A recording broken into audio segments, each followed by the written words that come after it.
Karthik Deepa serial December 28 எபிசோடுக்கான ஒரு review தாங்க இந்த வீடியோல நம்ம இன்னைக்கு பார்க்க போறோம். என்ன நடக்குதுன்னா, ஒவ்வொருத்தரும் கார்த்திகை பத்தி சொல்லிக்கிட்டு இருக்காங்க. ரோகிணி என்ன சொல்றாங்கன்னா, இங்க பாருமா, எனக்கு இவனை பார்த்தா கொஞ்சம் கூட நம்பிக்கையே இல்லை. அங்க மண்டபத்துல எதுவுமே சொல்லக்கூடாது அப்படிங்கிறதுக்காக தான் நான் அமைதியா இருந்தேன். ஆனா நீங்க தாம தேவையில்லாம இந்த டிரைவர் மேல நம்பிக்கை வச்சுட்டு இருக்கீங்க. நீங்க நம்பிக்கை வச்சிருக்கிறது எல்லாமே வேஸ்ட்டுமா. இவனை தயவு செஞ்சு இந்த வீட்டை விட்டு அனுப்பிடுங்க. ரேவதியவே இவன் கல்யாணம் பண்ண நினைச்சிருக்கானா, அடுத்தடுத்து நாங்களும் இருக்கோம்ல. ஒருவேளை எங்களை யாரையாவது ஏமாத்தி கல்யாணம் பண்ண முயற்சி பண்ணா அப்புறம் உங்களுக்கு தாமா லாஸு. தயவு செஞ்சு நீங்க இவனை வீட்டை விட்டு துரத்திடுங்க அப்படின்னு சொல்றாங்க. அப்ப சுவாதி என்ன சொல்றாங்க, ஆமாம்மா, எப்ப ரேவதியோட கட்டிக்க போறவரை தலையில கட்டையெல்லாம் அடிச்சாங்க அப்படின்னு கேள்விப்பட்டனோ அப்பவே எனக்கு ரொம்ப ஷாக் ஆயிட்டு. அதனால இவரை நம்புறது இதுக்கு மேலேயும் வேஸ்ட்டுமா அப்படின்னு சுவாதி சொல்றாங்க. ஸோ இதை கேட்டதோட நம்ம ராஜாவும் என்ன சொல்றாருன்னா, அதேதான் சொல்றாரு. இது மாதிரி ஆரம்பத்துல இருந்தே நீ என்னை மாமா மாமான்னு கூட்டும் பொழுது எனக்கு ரொம்ப சந்தோஷமா இருந்துச்சு. ஆனா நீ கடைசியில நீ ஒரு காரணத்தோட தான் என்னை மாமான்னு கூப்பிட்டுருக்க அப்படின்னு நினைக்கும் பொழுது எனக்கு ரொம்ப கவலையா இருக்கு தம்பி. நீங்க இதுக்கு மேலேயும் இங்க இருக்க வேணாம். நீங்க இருந்தா இந்த குடும்பத்துல உள்ளவங்களுக்கு தான் ஆபத்து அப்படின்னு சொல்லிக்கிட்டு இருக்காங்க. ஸோ இதை கேட்டுட்டு நம்ம ரேவதி சொல்றாங்க, இங்க பாருங்க, நீங்க எல்லாரும் என்ன பேசுறீங்க? இத்தனை நாளா இந்த டிரைவர் நம்ம வீட்டுல தான் இருக்காரு. ஆனா இவரால எந்த ஆபத்தாவது நமக்கு வந்திருக்கா? மகேஷ் சொல்லும் போதே என்ன சொன்னாரு, யாரோ தலையில அடிச்ச மாதிரி தான் இருந்துச்சு.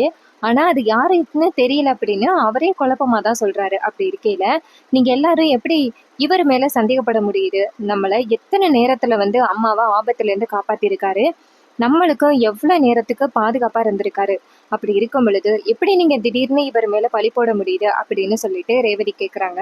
அப்ப நம்ம கார்த்தி நேரா சாமுண்டீஸ்வரியை பார்த்து, இங்க பாருங்க மேடம், இந்த வீட்டுல யாருக்குமே என் மேல நம்பிக்கவே இல்லை. ஆனா நான் என்னோட உண்மையான முகத்தை நிரூபிக்க வேண்டிய அவசியத்துல இருக்கேன். என் மேல எந்த தப்பும் இல்லை அப்படிங்கிறத நீங்க எடுக்கிற முடிவு தான் மேடம். மண்டபத்துல என்ன சொன்னீங்க அப்படிங்கிறத விட நீங்க இப்ப என்ன சொல்ல போறீங்க அப்படின்னு கார்த்திக் கேக்குறாரு. அப்ப சாமுண்டீஸ்வரி நேரா கார்த்திகை பார்த்து, இங்க பாரு டிரைவர், அன்னைக்கு ஒரு நாள் எங்க அம்மாவுக்கு ஒரு வாய்ப்பு கொடுக்காம போனதுனாலதான் எங்க அம்மா இன்னைக்கு உயிரோடவே இல்லை. அந்த தப்ப நான் என் வாழ்க்கையில மறுபடி பண்ண மாட்டேன். இங்க பாரு டிரைவர், உனக்கு ஒரு வாய்ப்பு கொடுக்குறேன். இன்னும் ஒரு வாரம் தான். அந்த ஒரு வாரத்துக்குள்ள உண்மையில எந்த தப்பும் இல்லை அப்படிங்கிறத நிரூபிக்கணும் அப்படின்னு. இது கேட்டதோட கார்த்தியும் சரி அப்படின்னு சொல்றாரு. அதுக்கப்புறமா கார்த்தி நேரா சாமுண்டீஸ்வரியை பார்த்து, இங்க பாருங்க மேடம், என் மேல தப்பு இல்லை அப்படிங்கிறத நான் கூடிய சீக்கிரம் நிரூபிப்பேன் அப்படின்னு சொல்லிட்டு கார்த்தி அந்த இடத்துல இருந்து போறாரு. அப்ப அந்த மயில் வாகனம் நேரா சாமுண்டீஸ்வரியை பார்த்து, இங்க பாருங்க அத்தை, நான் சொல்றேனேன்னு தப்பா நினைச்சுக்காதீங்க.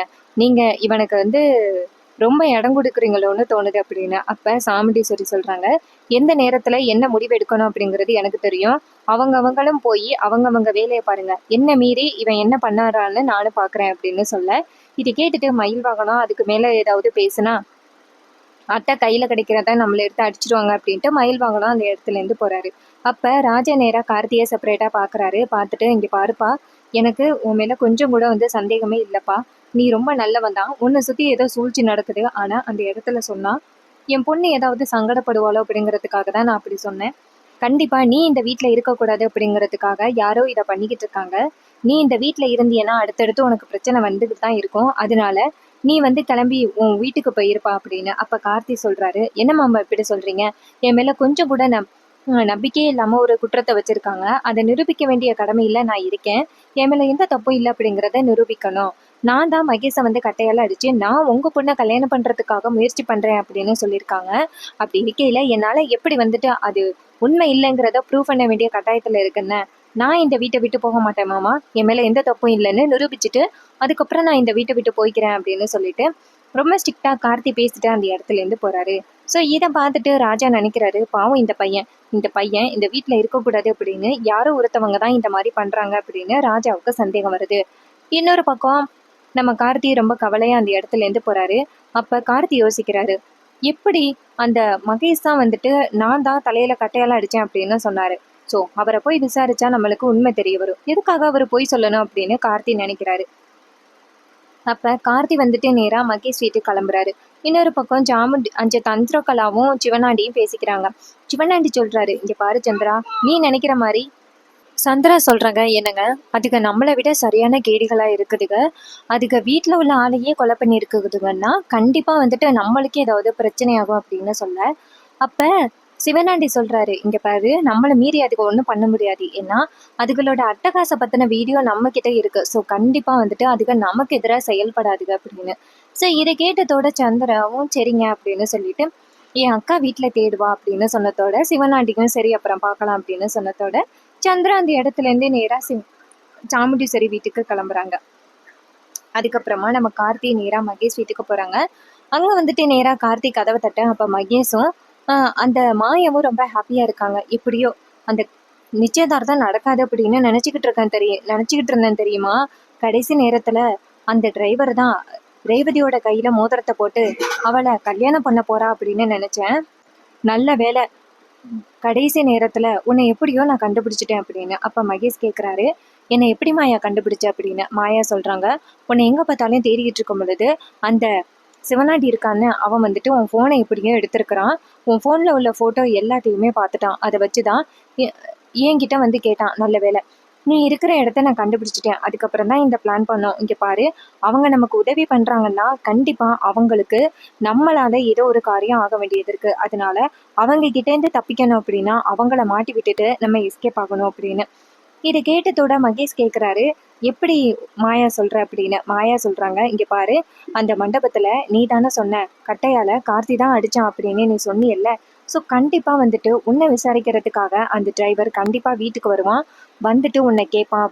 அப்ப நீ என்ன பண்றீன்னா அந்த சிவனாண்டிய மாட்டி விட்டுரு அப்படின்னு. இது கேட்டதோட அந்த மகேஷும் சரி நான் அப்படியே சொல்றேன் அப்படின்னு சொல்லிட்டு அந்த சிவனாடிக்கு உண்மை தெரிஞ்சா நம்மள ஒரு வரி பண்ணிடுவானே அப்படின்னு.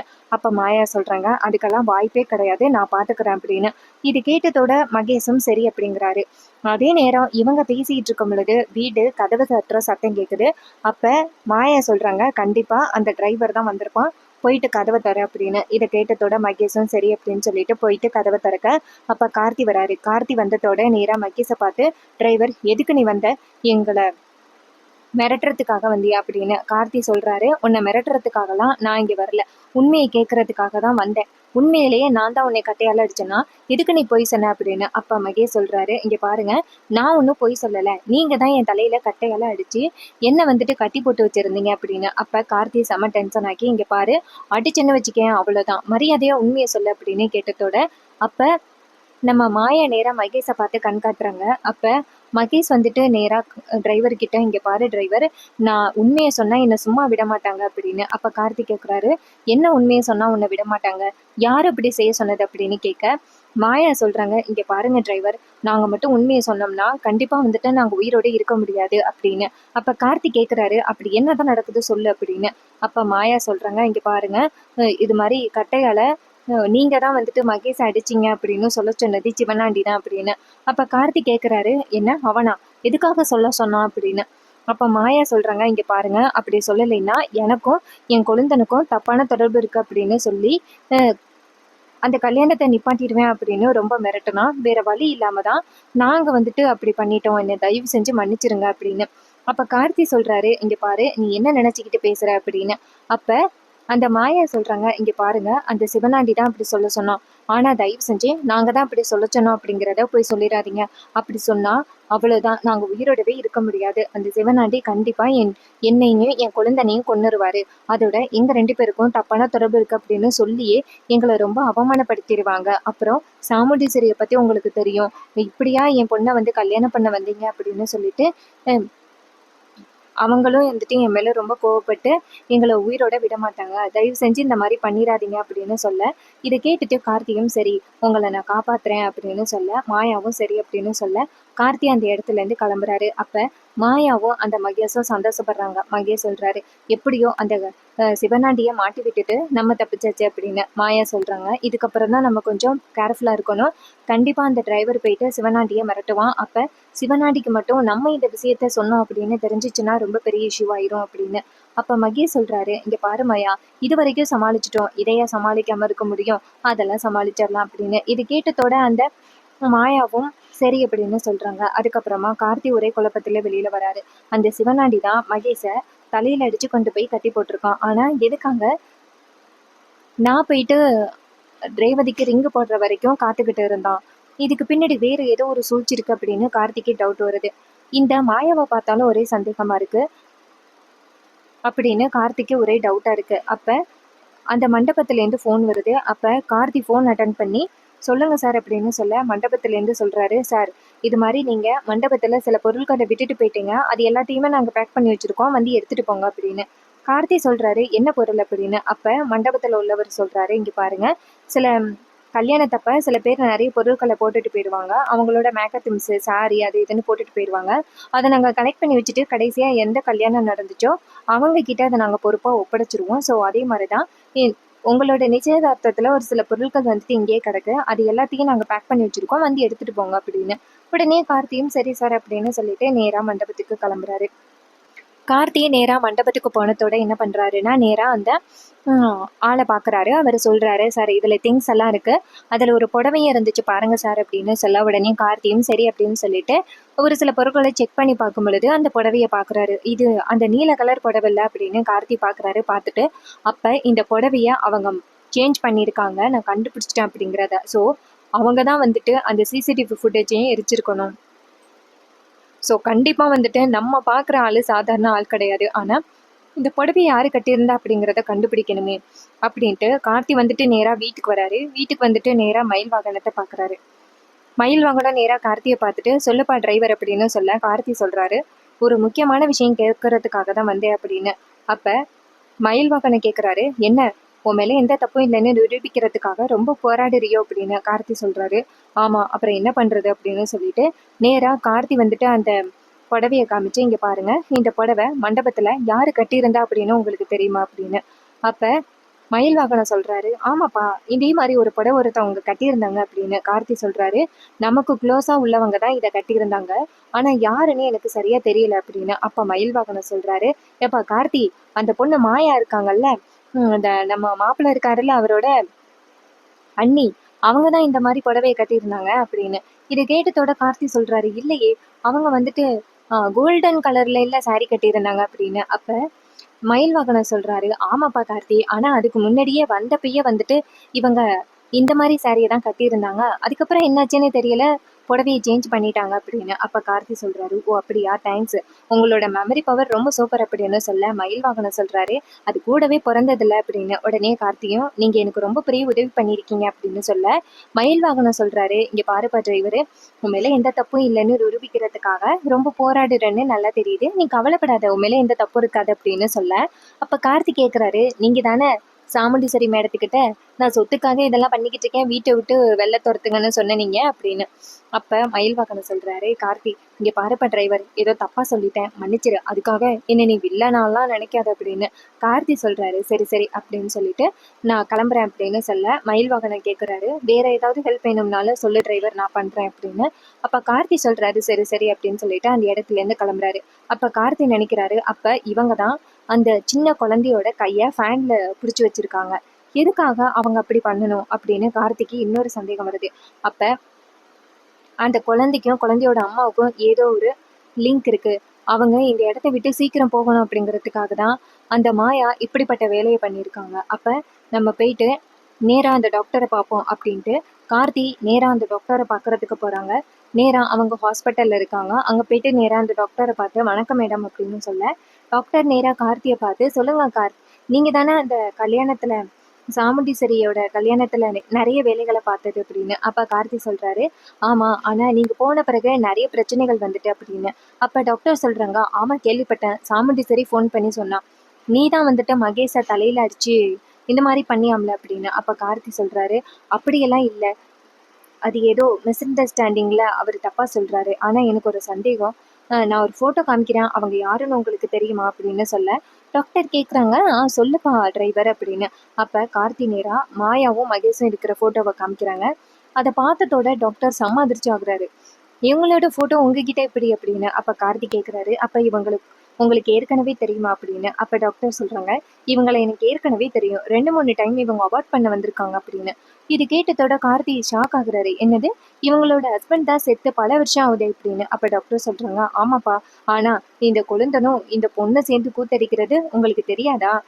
மட்டமான குடும்பமா இருக்கும் போல, கிட்டத்தட்ட 4 5 தடவை அவார்ட் பண்ண வந்துட்டாங்க, இதான் ஃபைனல்னு சொல்லி அவார்ட் பண்ணி விட்டேன்" அப்படின்னு.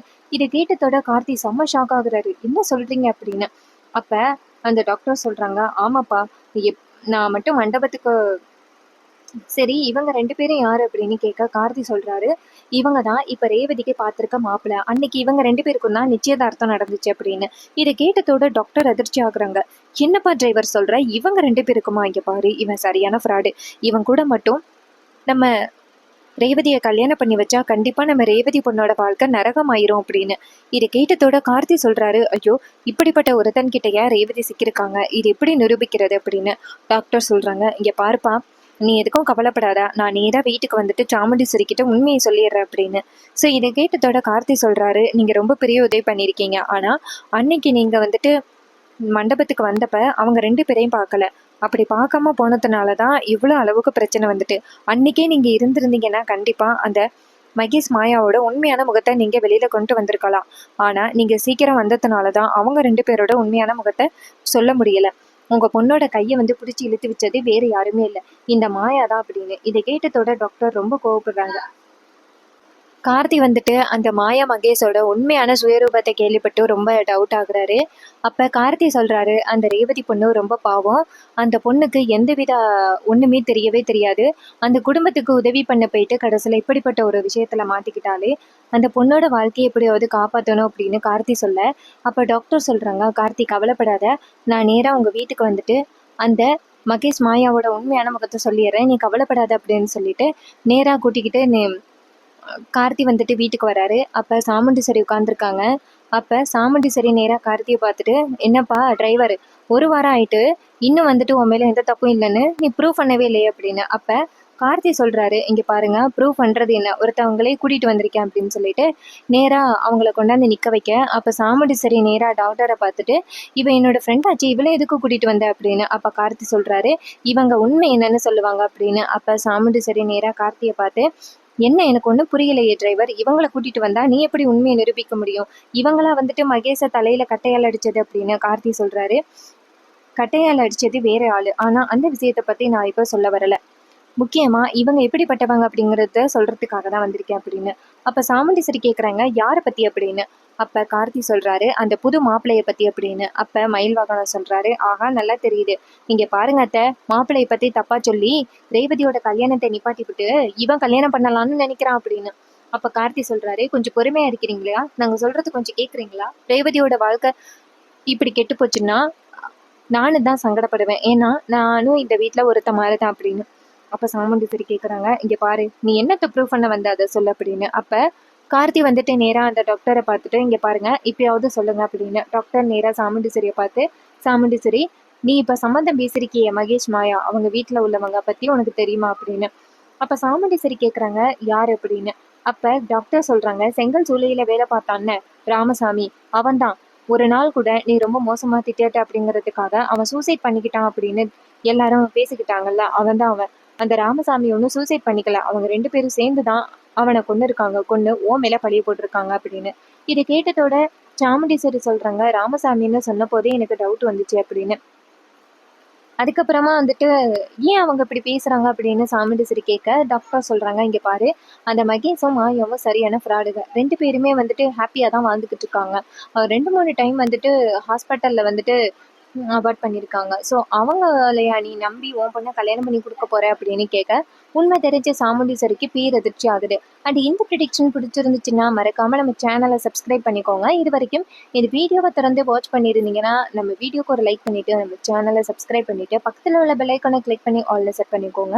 அப்போ தாங்க புது புது வீடியோஸ் போடும்பொழுது உங்களுக்கு நோட்டிஃபிகேஷன் வரும், பார்த்து என்ஜாய் பண்ணலாம். தேங்க்யூ ஃபார் வாட்சிங்.